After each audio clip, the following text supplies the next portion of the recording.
Comment définir le bon secteur d'investissement avant de se lancer en immobilier pour pas se perdre et s'éparpiller? On voit ça dans cette vidéo. On est parti!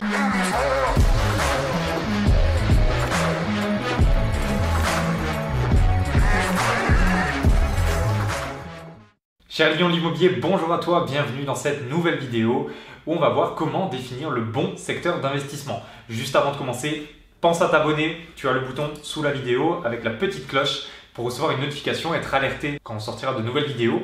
Et tu peux également aller plus loin avec nous, tu as tous les liens dans les commentaires. L'erreur que font la majorité des personnes, c'est qu'ils veulent se lancer à corps perdu dans l'immobilier. On le dit de passer à l'action, il faut passer à l'action. Donc du coup, on va aller sur le bon coin, on va mettre en place des recherches sauvegardées, on va appeler des agents, on va faire le tour des agences immobilières parce qu'on a dit qu'il faut se créer un réseau. Et on va visiter et au final, 6 mois plus tard, on a visité quelques trucs, on a fait des offres peut-être à gauche, à droite, mais il n'y a rien de concret qui s'est mis en place.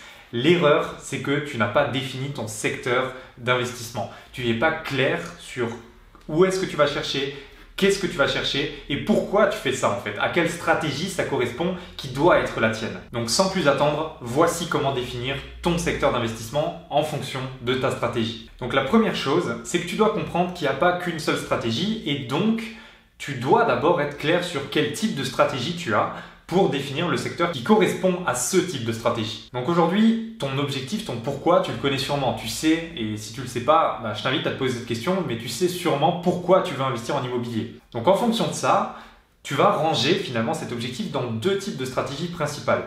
La première, ça va être une stratégie de rente. C'est pour toutes les personnes qui veulent devenir rentières, qui veulent se générer une certaine rente tous les mois, une liberté financière, géographique, qui veulent peut-être quitter un emploi, obtenir plus de temps, bref, avoir un complément de revenu qui va améliorer leur niveau de vie.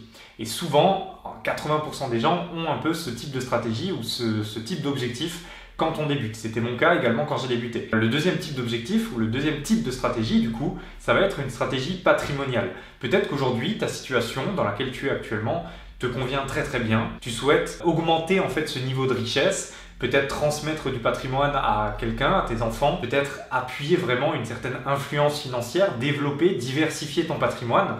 Dans ce cas-là, tu es dans un objectif patrimonial. Et ça, c'est très important puisque ce qu'il faut que tu comprennes, c'est que dans les villes que tu vas analyser, dans les secteurs que tu vas analyser ensuite, tu vas retrouver exactement ces mêmes tendances. D'un côté, l'aspect rentabilité, rente, et de l'autre côté, l'aspect patrimoine, évolution des prix et donc prise de valeur dans le temps. À partir de là, ce que tu veux faire, c'est choisir des secteurs en fonction de ce type de stratégie. Donc si je te prends un exemple très simple et très flagrant, on va dire que par exemple Paris, c'est une ville qui est très patrimoniale. Si tu as investi il y a 10 ans, il y a 15 ans à Paris, aujourd'hui ton investissement il a pris en valeur comme ça. Par contre, si tu as généré du 3%, 4% brut à Paris, tu peux être content parce que la rentabilité ne vole pas très haut là-bas et c'est tout à fait normal. A contrario, si tu as investi dans une ville comme, je dis n'importe quoi, Saint-Étienne, Saint-Étienne, c'est une ville où c'est relativement simple de sortir du 10-11% de rentabilité. Mais par contre, si tu as investi là-bas il y a peut-être 20 ans en arrière, le marché était un petit peu comme ça. Dernièrement, ça a peut-être pris de la valeur, mais c'était plutôt incertain. Au final, c'est un petit peu comme une balance. Tu ne peux pas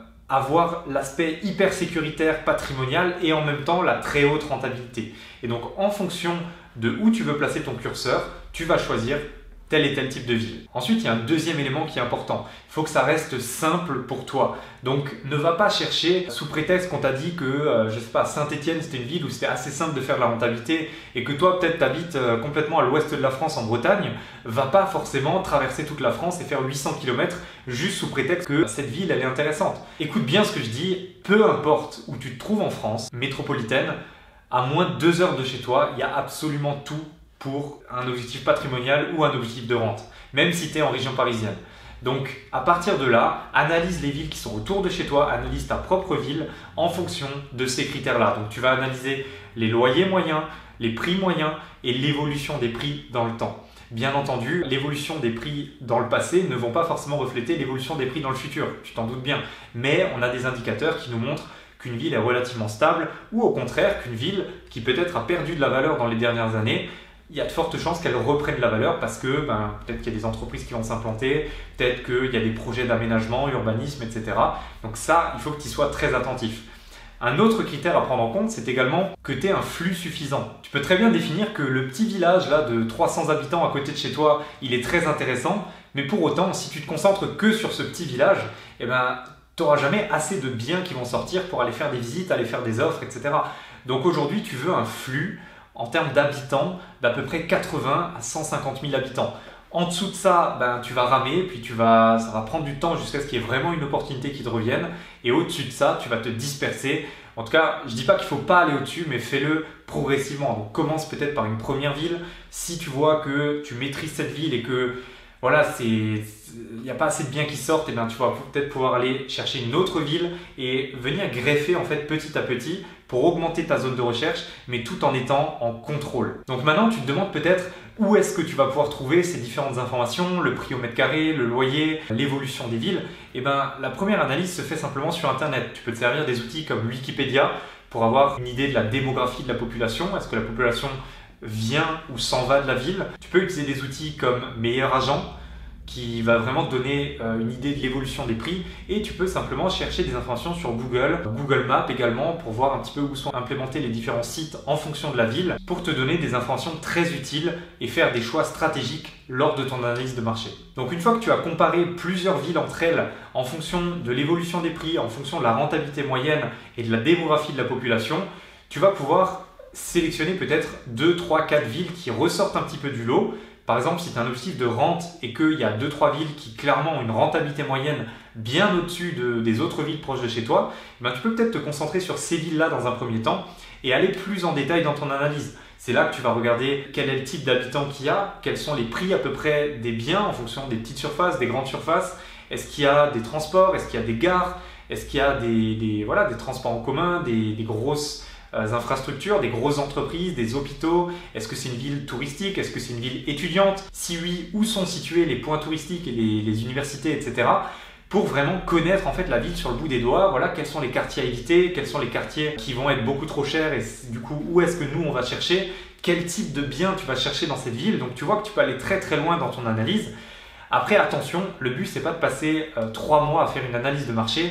Une analyse de marché aujourd'hui, avec nos clients, on fait ça en quelques jours, en une semaine maximum, pour ensuite entamer sereinement les recherches. Mais c'est une phase indispensable. Abraham Lincoln a dit « Donnez-moi 6 heures pour couper un arbre et j'en prendrai 4 pour aiguiser ma hache ».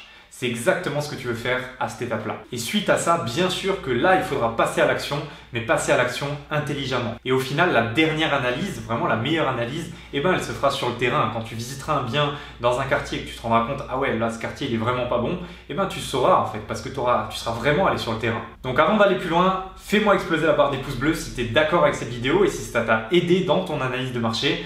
Reviens peut-être un petit peu en arrière si déjà tu avais commencé certaines choses pour faire cette analyse. Et au final, tous les conseils que je t'ai partagés là, on parle vraiment de l'analyse de marché. Et ça, c'est la première étape du système qu'on utilise aujourd'hui pour investir, qui est la méthode Arnato. Le grand A de Arnato, c'est analyse justement.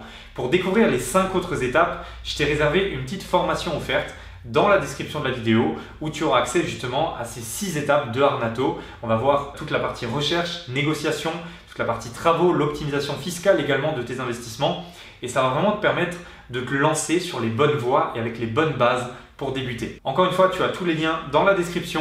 Fais-moi exploser la barre des pouces bleus si ce n'est pas encore fait, et si tu as la moindre question, on y répond en commentaire. Je te dis à très vite pour une prochaine vidéo. Prends soin de toi. Ciao.